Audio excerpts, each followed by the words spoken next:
Salut les sixièmes, eh bien on reprend le travail dans des conditions un petit peu particulières, hein, mais on va quand même s'y remettre.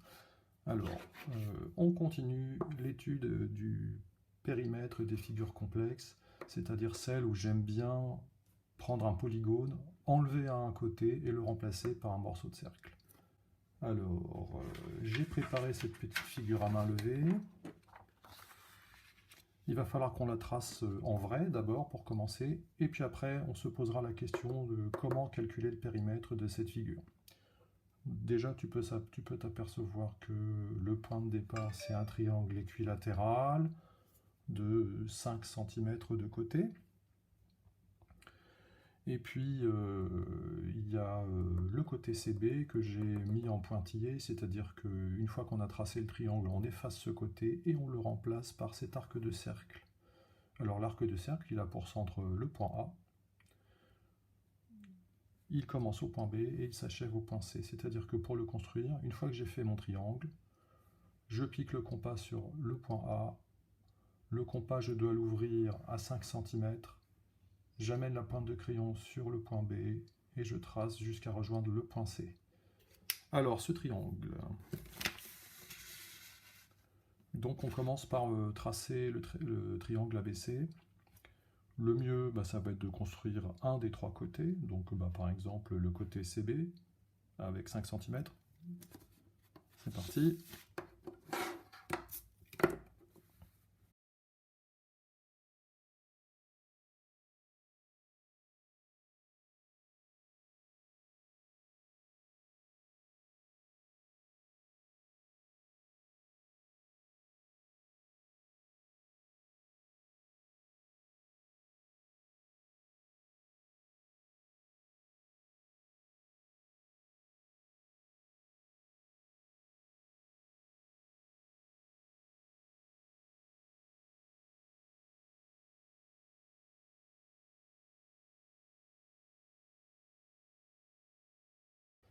Voilà, la figure est faite.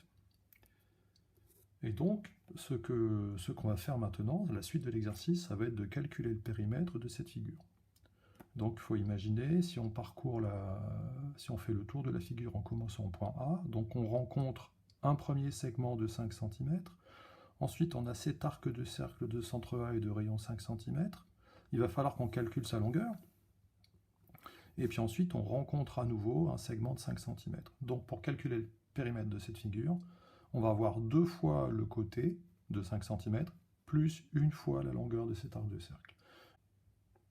Alors pour calculer la longueur de l'arc de cercle, eh bien, on va se rappeler une propriété intéressante des triangles équilatéraux.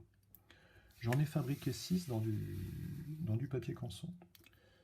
Ils sont parfaitement superposables. Ils sont tous identiques avec le superposable au triangle ABC. Ils ont 5 cm de côté. Alors si je les assemble comme ceci, eh bien tu reconnais tout de suite la figure qui va apparaître.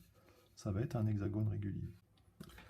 Alors j'ai construit un cercle de 5 cm de rayon, puis tracé à l'intérieur l'hexagone régulier qui est inscrit. Tu vois que tu peux reconnaître la figure de départ. Donc ça, c'est parfaitement superposable à la figure pour laquelle je te demande de calculer le périmètre.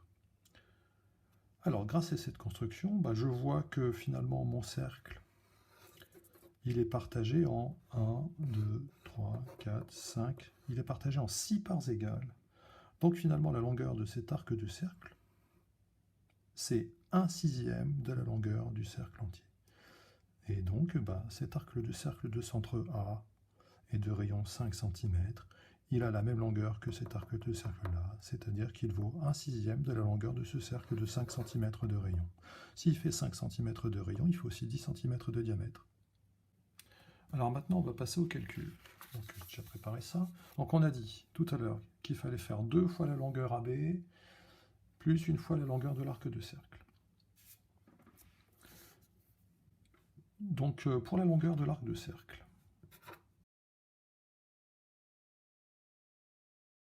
premièrement, on fait comme si on avait le cercle entier. Pour le cercle entier, on sait que c'est pi fois le diamètre pour avoir sa longueur. Donc pi fois le diamètre, ça va me donner pi fois 10 cm. Voilà, je te rappelle, le rayon c'était 5. Pi fois 10, ça fait 3,14 fois 10, et 3,14 fois 10, ça fait 31,4.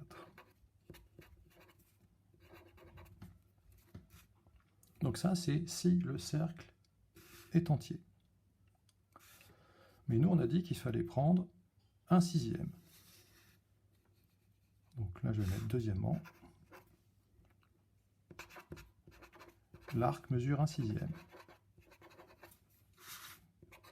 1/6 de combien? De pi fois 10.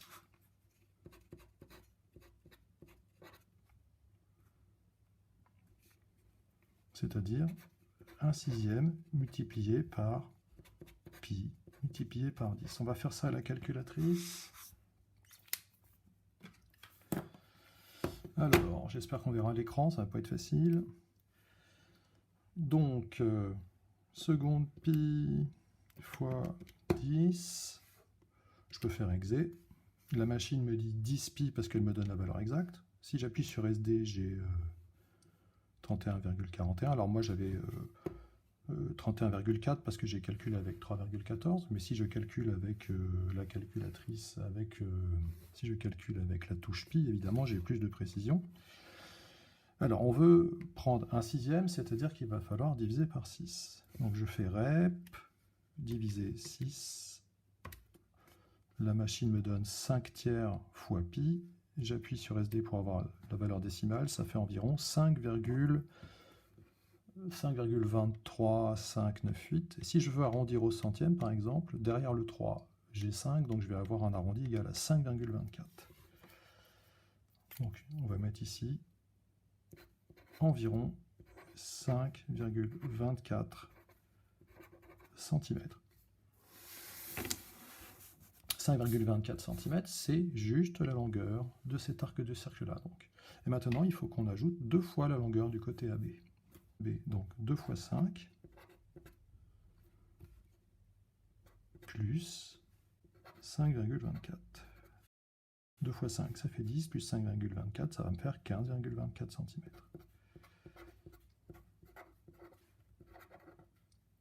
Si je veux plus de précision, je peux tout refaire à la calculatrice. Donc pi fois 6, on a déjà calculé. Je veux dire, le 1/6 de la longueur du cercle entier, on a déjà calculé. Là, je fais plus 10, exé. Je retrouve 15,2359, etc. Et si j'arrondis au centième, ça me fait 15,24 cm. Voilà, ça y est, on a fini notre exercice. Donc le périmètre de ma figure, c'est 15,24 cm.